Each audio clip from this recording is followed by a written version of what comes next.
30 నిమిషాలలో నొప్పి లేకుండా వేడికోస్ స్వయం చికిత్స ఆవేశ హాస్పిటల్ హైదరాబాద్. ఎన్నికల సందర్భంగా నిన్న తెనాల్లో జరిగినటువంటి ఒక దారుణ ఘటన అందరికీ తెలిసిందే. క్యూ లైన్ లో ఉన్నటువంటి ఒక వ్యక్తిని, ఆయన పేరు గొట్టిముక్కల సుధాకర్, ఆయన్ను లోకల్ సిట్టింగ్ ఎమ్మెల్యే అలాగే వైసీపీ ఎమ్మెల్యే అభ్యర్థి అయినటువంటి అన్నాబొత్తుని శివకుమార్ చెంపదెబ్బ కొట్టడం, ఆ తర్వాత తిరిగి స్పాంటేనియస్ గా ఆ ఓటర్ కూడా ఆయన్ని కొట్టడం, ఆ తర్వాత ఎమ్మెల్యేకి సంబంధించినటువంటి అనుచరులు అందరూ కలిసి ఆయన మీద మూకుమ్మడిగా దాడి చేయటం, ఇదంతా మనం విజువల్స్ లో చూసాము.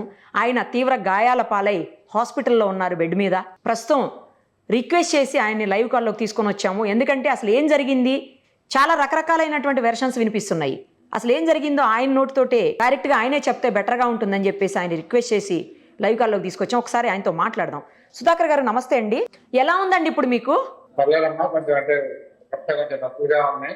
ఓకే, కన్ను కొంచెం బాగా కన్ను బాగా తగిలినట్టుందండి. అదే అదే కంటి దగ్గర తెలుస్తుంది.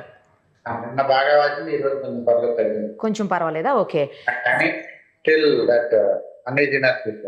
అదే అదే అండి. యాక్చువల్లీ ఆయన నిన్న ఈ సంఘటన జరిగిన తర్వాత ఒక వీడియో రిలీజ్ చేశారండి ఎమ్మెల్యే, అదే మాజీ ఎమ్మెల్యే అనాలి ఇప్పుడు. సో ఆయన ఏమని రిలీజ్ చేశారంటే, నన్ను చాలా నానా రకాలైనటువంటి దుర్భాషలు ఆడారు. ఆయన కమ్మ సామాజిక వర్గానికి చెందినటువంటి వ్యక్తి, నేను ఎస్సీలకి బీసీలకు మైనారిటీలకు సపోర్ట్ చేస్తున్నానని చెప్పేసి నీచమైన పదజాలాన్ని యూజ్ చేశారు నా భార్య ముందరే. అందుకని చెప్పి డిస్కషన్లో నేను కొట్టాను తప్పించి నేనేమి కావాలని కొట్టలేదు, లేకపోతే ఆయన మీద నాకు ఎలాంటి పగలేదు. ఇంకొకటి, ఆయన చెప్తున్నట్టు ఎక్కడ క్యూ లైన్లో రమ్మని అనడం కానీ, లేకపోతే నేను రూల్స్కి విరుద్ధంగా వ్యతిరేకంగా వెళ్ళినందుకు ఆయన నన్ను ఏం క్వశ్చన్ చేయలేదు. ఆయన నన్ను తీవ్రమైనటువంటి నానా రకాలైనటువంటి పదజాలంతో అన్పార్లమెంటరీ వర్డ్స్ తోటి దుర్భాషలు ఆడారు అని చెప్పేసి ఒక వీడియో రిలీజ్ చేశారు. అసలు మీరు ఎక్కడ ఉంటారు? అసలు మీరు ఇక్కడ ఉండరు, మీరు బెంగళూరు వ్యక్తి అని చెప్తున్నారు. కేవలం మీరు బెంగళూరు నుంచి వచ్చి ఓటు వేయడానికి ఇలా ఆయన్ని నానా దుర్భాషలు ఆడారు అని చెప్తున్నారు. నిజమా? మీరు బెంగళూరులో ఉంటారా? అసలు మీరు ఏం చేస్తారా? ఫస్ట్ మీ గురించి చెప్పి తర్వాత ఏం జరిగిందో చెప్పండి సార్ కొంచెం. నేను వ్యాపార నిమిత్తం అటు అన్ని ప్లేసెస్ తిరుగుతూనే ఉంటానమ్మా. మా అమ్మగారు మా ఫ్యామిలీ తెనాల్లో ఉంటారు. నేను గత సెప్టెంబర్ నుంచి తెనాల్లో నెలకు 15 రోజులు చొప్పున అక్కడ 15 రోజులు అటు ఇటు తిరుగుతా ఉన్నాను. మొన్న బెంగళూరు నుంచి వెళ్ళాను అండ్ వారం రోజులు 10 రోజుల నుంచి తెనాల్లోనే ఉన్నాను.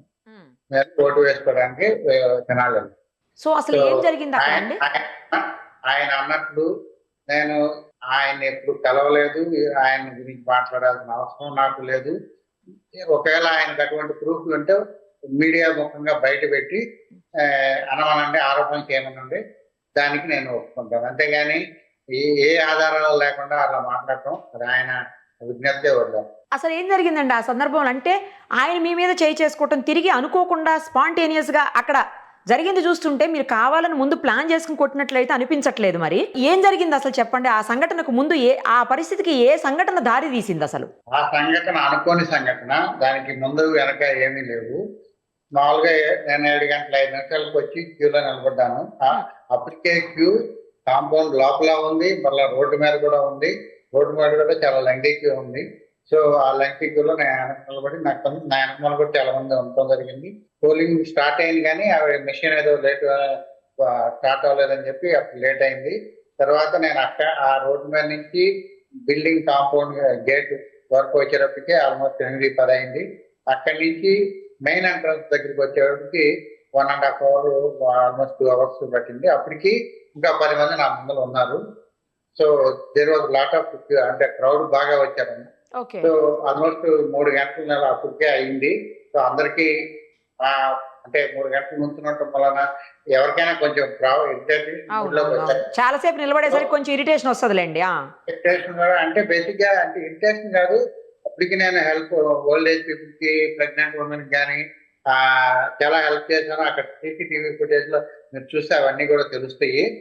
ఆ టైంలో ఈయన కుటుంబము, అంటే వాళ్ళ భార్య, పిల్లలు, మళ్ళా వాళ్ళ ఫాలోవర్స్, మీడియా ఎగ్జిట్ గేట్ కూడా లోపలికి వెళ్ళడం జరిగింది.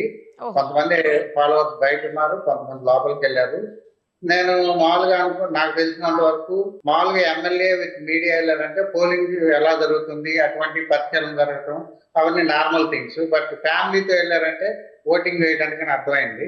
సో నేను బయట ఉన్న ఫాలోవర్స్ తో ఓటు వేయడానికి వచ్చినప్పుడు మాత్రం ఎవరైనా సరే క్యూలో రావాల్సిందే అని అనడం జరిగింది. వాళ్ళు నీకు ఎందుకులే అక్కడ దూషించారు. అయినా కానీ నేను క్యూలోనే రావాలి ఎవరైనా సరే అనడం జరిగిందమ్మా. తర్వాత ఆయన ఓటేసి బయటకు వచ్చేటప్పుడు వాళ్ళు అందరూ వచ్చారు, బయటికి వెళ్ళారు. వెళ్ళినప్పుడు వాళ్ళ ఫాలోవర్స్ ఇట్లా అదే సుధాకర్ అయినాథ్ ఇట్లా అన్నాడు అది ఇది అంటే ఆయన దురుసుగా నా మీదకి రావటం, ఎవడరా నువ్వు అది ఇది అంటాం కొట్టడం కూడా జరిగింది. అంత స్పర్ ఆఫ్ ది మూమెంట్ నేను కూడా కొట్టాను. యాక్చువల్గా అది అప్పుడు రియలైజ్ అవ్వలేదు, నేను కొట్టాను కూడా అనుకోలేదు. అది నేను పోలీస్ స్టేషన్కి తర్వాత పోలీస్ స్టేషన్ నాకు వీడియో క్లిప్ చూపించినప్పుడు నేను కొట్టినట్టుగా పోలీసులు చెప్పారు. స్పర్ ఆఫ్ ది మూమెంట్ కొట్టాను.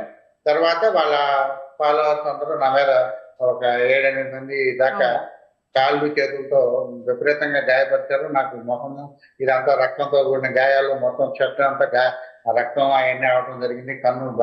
కంటి కింద బాగా స్వెల్లింగ్ కూడా వచ్చింది. మొత్తం వీపు వెనకమాల మీరు అవన్నీ నిన్న వీడియోల్లో చూసే ఉంటారు. అంటే ఒక 10 మంది కలిసి 7-8 మంది 10 మంది కలిసి ఒక్కని చేసి కొట్టడం వల్లనే అలా దెబ్బలు తగ్గితే మీకు తెలుసు. అలా నాకు దెబ్బలు జరిగిన తర్వాత పోలీసులు వచ్చారు. అప్పుడు పోలీసులు వచ్చి సపరేట్ చేశారు. తర్వాత ఇంక వెళ్దాం పదండి అది ఇదని పోలీసులు అంటే లేదండి, ఆల్మోస్ట్ 3 గంటలు నేను క్యూలో ఉన్నాను, ఎన్ని దెబ్బలు జరిగినా రక్తం కారుతున్నా కానీ నేను ఓటు వేసిన తర్వాతే బయటకు వస్తాను, అప్పుడు దాకా నేను రాను అన్నాను. రక్తం కారుతాను కదండి వెళ్దామని కూడా వాళ్ళు అంటే లేదు నేను ఓటు వేస్తే వస్తాను ఎంత కూడా అని చెప్పి అంటే అప్పుడు పోలీసులు నన్ను ఎగ్జిట్ గేట్ ద్వారా లోపలికి తీసుకెళ్లి ఓటు వేయించి బయటకు వచ్చేటప్పుడు వాళ్ళు పోలింగ్ బూత్ ఏజెంట్ ఒక అతను దుర్భాషలాటం కూడా జరిగింది. అది మీరు సీసీటీవీ ఫుటేజ్ లో చూడవచ్చు. నేను బయటకు వస్తున్నప్పుడు మళ్ళా వాళ్ళ ఫాలోవర్స్ ఆ ఎగ్జిట్ గేట్ ద్వారా ఎగ్జిట్ డోర్ ద్వారా లోపలికి వచ్చి కొట్టడానికి ట్రై చేశారు. నేను అది చూసి డోర్ క్లోజ్ చేసి టవర్ బోల్ట్ గడి పెట్టడం జరిగింది. తర్వాత ఎస్పీఐ గారితో సార్ ఎంతమంది బయట ఉన్నప్పుడు మీరు ప్రొటెక్షన్ తక్కువ ఉంది, సో మాక్సిమం ప్రొటెక్షన్ ఉంటే ఎందుకంటే చాలా మంది ఫాలోవర్స్ ఉన్నారు కాబట్టి అనవసరమైన గొడవలు అవాయిడ్ చేయడానికి మాక్సిమం ప్రొటెక్షన్ ఎస్పీ గారినైనా పిలవండి, తర్వాత మనం బయటకు వెళ్దామని అన్నాను. అంటే ఆయన ఒక 2-3 నిమిషాలు లోపల పెట్టి బయట కన్ఫర్మ్ చేసుకుని ప్రొటెక్షన్ బాగా ఉంది అనుకున్నప్పుడు నన్ను బయటకు తీసుకొచ్చి మళ్ళీ అక్కడి నుంచి పోలీసులతో కలిసి నన్ను వ్యాన్ దాకా తీసుకెళ్ళడం జరిగింది. నేను వ్యాన్ లో కూర్చుని తలుపులు వేసే లోపల వాళ్ళు ఫాలోవర్స్ వచ్చి మళ్ళీ కొట్టడానికి చాలా ప్రయత్నాలు చేశారు. కానీ ఎస్ఐ గారు బాగా హ్యాండిల్ చేసి నన్ను పోలీస్ స్టేషన్ తీసుకెళ్లి మొత్తం అడిగినంత అడిగారు ఏం జరిగిందంట. ఇదేనంటే నేను క్యూ లైన్ లో రమ్మని అన్నందుకు వాళ్ళకి అంటే ఎక్కడో దెబ్బతిన్నట్టుంది, అంటే ఎమ్మెల్యే కదా అలా అంతమైన వాట్ ఎవర్ ఇట్ మేబీ అలా అనుకున్నారు. నన్ను కొట్టడం జరిగింది. నేనైతే కొట్టలేదు అని చెప్పిన అప్పుడే నేను రియలైజ్ అయ్యాను. ఎందుకంటే వాళ్ళు నాకు వీడియో క్లిప్పింగ్ అప్పుడు చూపించారు, లేదు మీరు కూడా కొట్టారంటే ఓకే స్పర్ ది మూమెంట్ కొట్టుంటాను, కానీ ఫస్ట్ స్టార్ట్ చేసింది ఆయన, తర్వాత స్పర్ ది మూమెంట్ నేను కొట్టినట్టు తెలుస్తానే ఉంది. సో కానీ తర్వాత వాళ్ళు ఫాలోవర్స్ అంటే విపరీతంగా కాళ్ళు చేతులతో తంపడం కొట్టడం అలా జరిగిందండి. తర్వాత నా దగ్గర రిటర్న్ కంప్లైంట్ కూడా తీసుకున్నారు. తీసుకొని అయితే అప్పటికే నాకు బాగా నొప్పులు, ఈ స్వెల్లింగ్ మొహంతా కంటి కింద అంత బాగా స్వెల్లింగ్ అయ్యేటప్పుడు హాస్పిటల్కి వెళ్దామన్నారు. కాకపోతే బయట వాళ్ళకి సరైన ప్రొటెక్షన్ లేకపోవడం వల్ల 3.5 గంటలు నన్ను కూర్చోబెట్టారు లోపలే.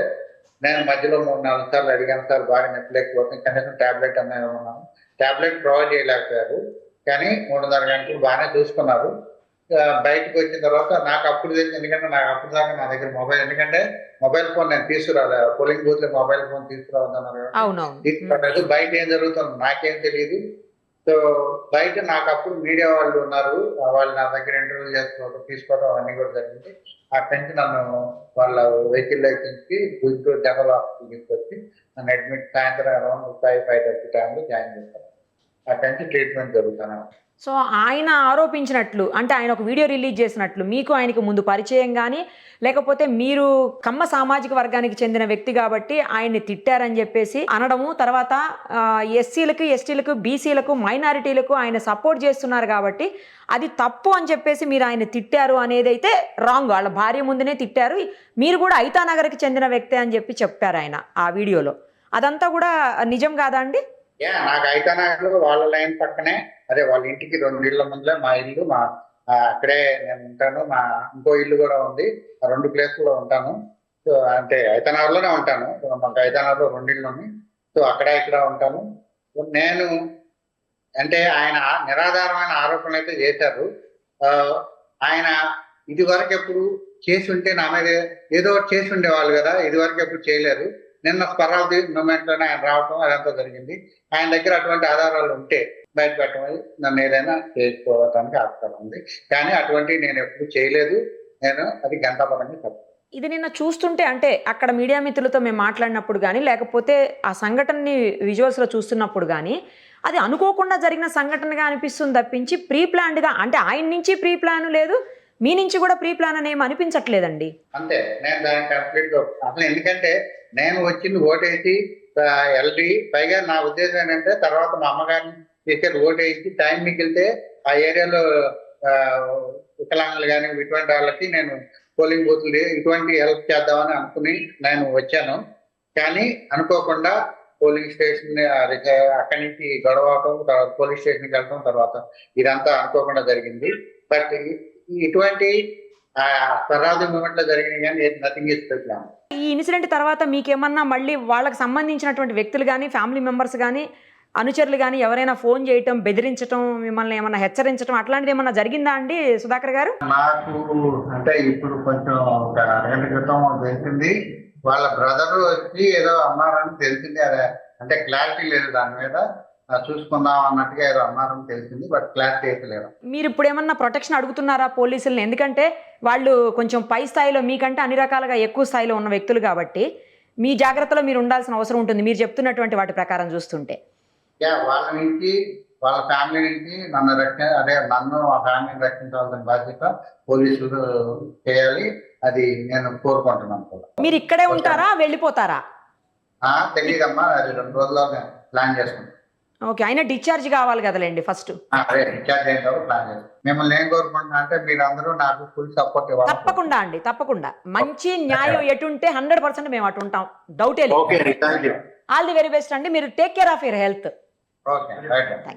సుమన్ టీవీలో మీ పర్సనల్ అండ్ బిజినెస్ ప్రమోషన్స్ కోసం కింది నెంబర్కి కాంటాక్ట్ చేయండి.